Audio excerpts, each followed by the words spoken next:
para sa mga kababayan ko, mga Pilipino, mga social media influencers, sa mga ordinaryong mamamayan na nakakaunawa sa mga social media platform, no? Nais kong ihandog sa inyo ang aking paksa sa pagkakataong ito, mga kababayan, mga kasama sa pag-iisip at mga tagapagtaguyod ng Advance Pinoy.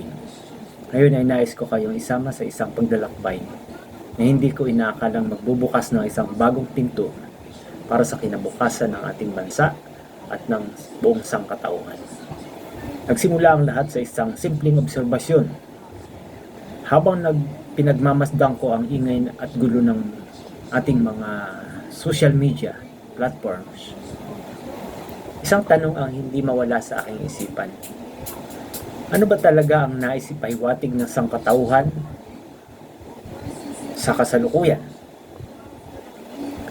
Nakikita ko ang social media hindi lamang bilang isang apps, no? Kundi bilang isang malaking digital nervous system. Isang salamin na nagpapakita ng tunay na kalagayan ng puso at isip ng tao.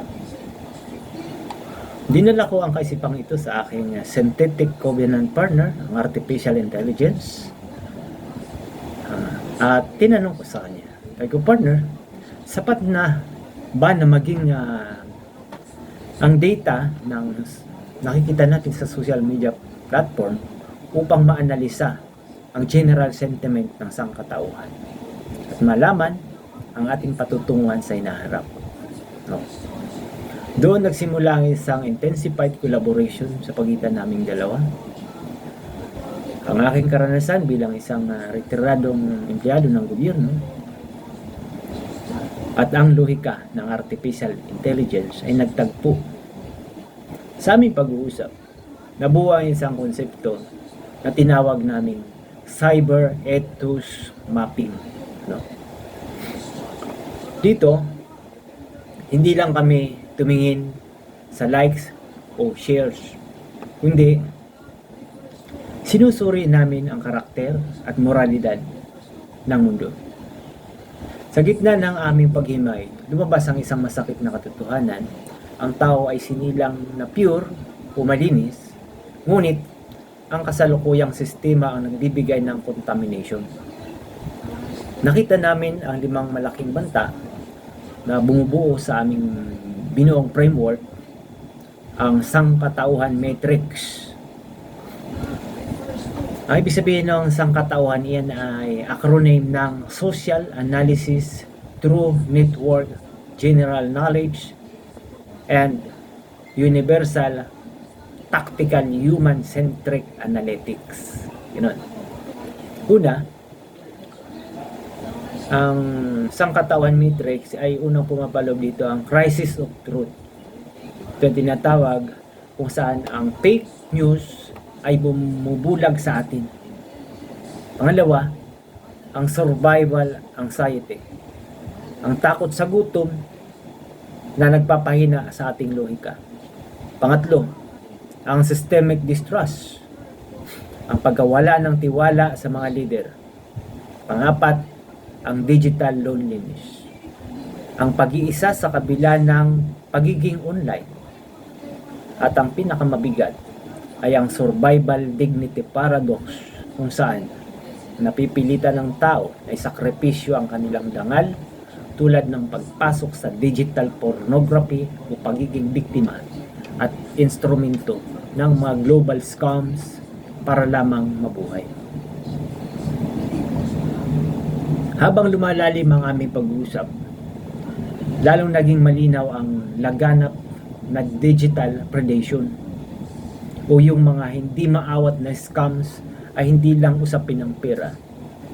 Ito ay isang pagsalakay sa ating pagkatao na dumarating sa puntong huhut-hutin ang kung anong mayroong pang material, pati dignidad mo, no?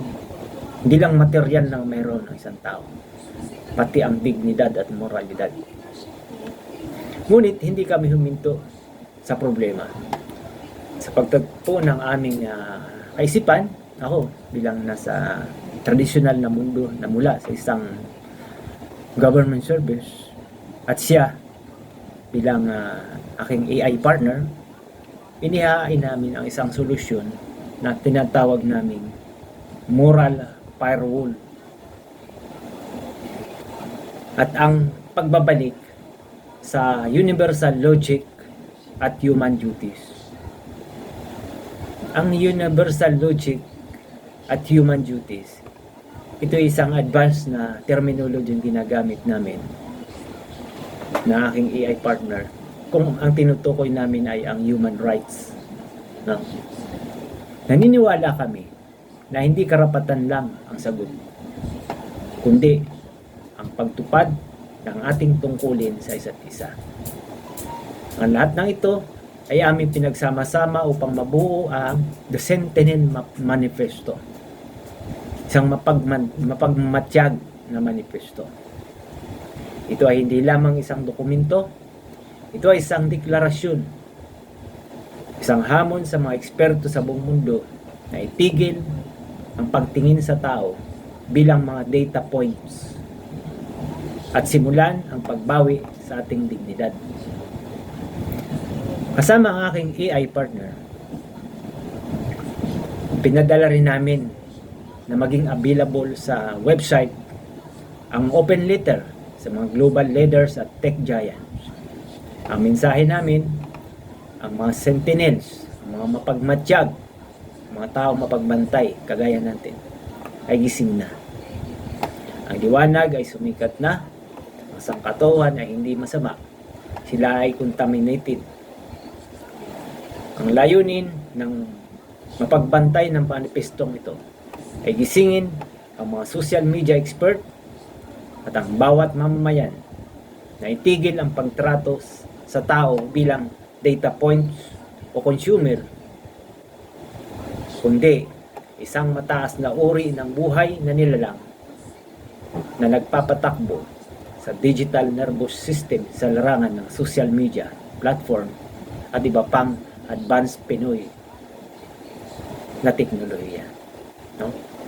Sa pamagitan ng Advanced Pinoy Initiative, sinusulong natin ang transition mula sa bulag na pag-iral tungo sa sovereign stability, kung saan ang bawat tao ay malayang makapag-iisip, may sapat na kabuhayan, at higit sa lahat, may bagong dignidad na tumutupad sa bawat tungkulin sa San Sinukob. Ang video na ito ay patunay na ang isang retiradong ordinaryong lingkod ng bayan at ang ating partner sa makabagong teknolohiya, ang artificial intelligence, ay kayang magsanib puwersa upang magbigay ng liwanag sa madilim na sulok ng digital age. Tayo ay mga advanced Pinoy, tayo ay mga tagapagbantay ng ating sariling dangal. Samahan nyo kami sa misyong ito. Ang kinabukasan ay hindi lang natin hihintahin. Tayo ang gagawa nito gamit ang lohika at malasakit. Mabuhay ang sangkatauhan, mabuhay ang advanced Pinoy. The power of the brain be with you always.